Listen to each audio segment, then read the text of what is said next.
പാലിയക്കരയിൽ toll പിരിവ് വിലക്കിക്കൊണ്ടുള്ള ഹൈക്കോടതിയുടെ ഉത്തരവ് അത് തുടരുകയാണ്. ഈ വിലക്ക് തുടരും എന്നുള്ളതാണെന്ന് ഹൈക്കോടതി അറിയിച്ചിട്ടുള്ളത്. കഴിഞ്ഞ ദിവസങ്ങളിലെല്ലാം തന്നെ ഈ ഗതാഗതക്കുരുക്കടക്കം അനുഭവപ്പെട്ടത് പരിഗണിച്ചുകൊണ്ടാണ് ഹൈക്കോടതി ഈ ടോൾ പിരിവ് നിർത്തിവെച്ച നടപടി തുടരാൻ തീരുമാനിച്ചിരിക്കുന്നത്. ഇപ്പോൾ മുഖ്യ ഹർജിക്കാരൻ ഷാജി കോടങ്കണ്ടത്ത് ചേരുകയാണ്. ഇന്ന് കോടതി ഏത് തരത്തിലുള്ള നിരീക്ഷണമാണ് നടത്തിയത്? എങ്ങനെയായിരുന്നു? കോടതി കൃത്യമായിട്ട് പറഞ്ഞു, കലക്ടർ റിപ്പോർട്ടിൻ്റെ അടിസ്ഥാനത്തിൽ ഈ അവിടെ സുരക്ഷാ മാനദണ്ഡങ്ങൾ പാലിച്ചിട്ടില്ല.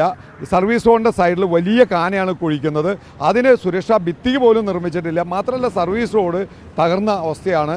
4 വെഹിക്കുലർ അണ്ടർപാസിൻ്റെ പണി നടക്കുന്നത്. കൊരട്ടി 17-ാം തീയതിക്ക് ശേഷം പണി തുടങ്ങും. അപ്പോൾ ഈ വെഹിക്കുലർ അണ്ടർപാസിൻ്റെ പണി ഒക്ടോബറിൽ പൂർത്തീകരിച്ചിട്ടില്ല. കരാറുകാരൻ്റെ ഭാഗത്തുനിന്ന് വലിയ വീഴ്ചയുണ്ട്.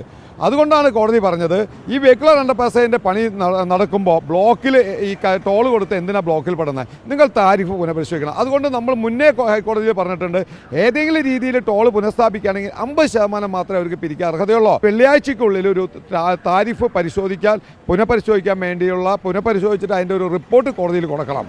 അപ്പോൾ ആ വെള്ളിയാഴ്ചയ്ക്ക് ഉള്ളിൽ സെൻട്രൽ ഗവൺമെൻറ് താരിഫ് പുനഃപരിശോധിച്ച് ഹൈക്കോടതി റിപ്പോർട്ട് കൊടുത്താൽ അതിൻ്റെ അടിസ്ഥാനത്തിലാണ് ഹൈക്കോടതി ഒരു തീരുമാനം എടുക്കുക. പാലിയക്കരയിലെ ടോൾ കൊള്ളയ്ക്ക് ഒരു അറുതിയാകുമെന്ന പ്രതീക്ഷയുണ്ട്. തീർച്ചയായിട്ടും ഈ കേസിൻ്റെ ഫൈനൽ വിധി വരുമ്പോൾ പാലിയക്കരയുടെ ടോളിൻ്റെ കൊള്ള അവസാനിക്കും. 1700 കോടി രൂപയാണ് പിരിച്ചത് 13 വർഷം കൊണ്ട്. വെറും 302 കോടി രൂപയ്ക്ക് പണി തുടങ്ങിയ കരാറ് DPRലുള്ളത്.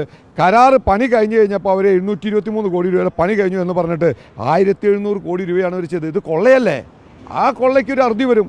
എന്തായാലും ഇന്ന് ജില്ലാ കളക്ടർ അടക്കം സ്വീകരിച്ച നിലപാട് അത് വളരെ നിർണായകമായി. കാരണം ഈ സുരക്ഷാ മാനദണ്ഡങ്ങളില്ലാതെ നിർമ്മാണ പ്രവൃത്തികൾ നടക്കുന്ന അടക്കം ചൂണ്ടിക്കാട്ടിക്കൊണ്ടാണ് ഈ കളക്ടർ റിപ്പോർട്ട് വന്നത്. തുടർച്ചയായി ഈ വിഷയത്തിൽ കടുത്ത നിലപാട്, അതായത് ഈ പൊതുജനങ്ങളുടെ വികാരത്തിനൊപ്പം നിന്നുകൊണ്ടുള്ള ഒരു നിലപാട് അത് കളക്ടർ സ്വീകരിക്കുന്നുണ്ട്.